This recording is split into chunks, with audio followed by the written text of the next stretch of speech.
So, 5 years old, my parents are told, Mark, that they need to have me evaluated by the kindergarten teachers.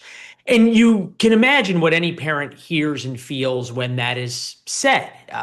There's all sorts of ranges of emotion. And in Born Lucky, we take you with my parents and me to that little medical testing center where the woman took me back to have all the psychological and behavioral tests. And my parents are sitting there in that linoleum floor, cheap furniture, old magazines, stale coffee, waiting room for a couple of hours. And the woman brings me back and takes us into a conference room.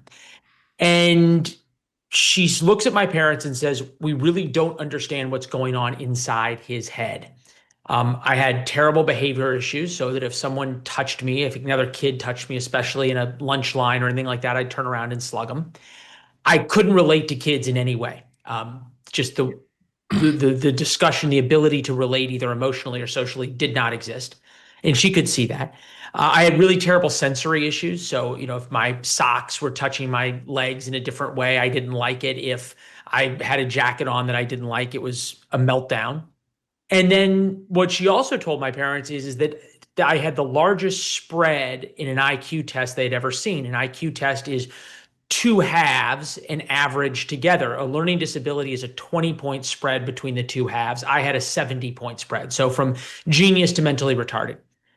And my father, like any father, he was a very successful businessman at the time, was used to being able to drive things to be what he wanted and have them bend to his will. Said, "All right, what do we do? And what can we do?" And the woman says, "Not much."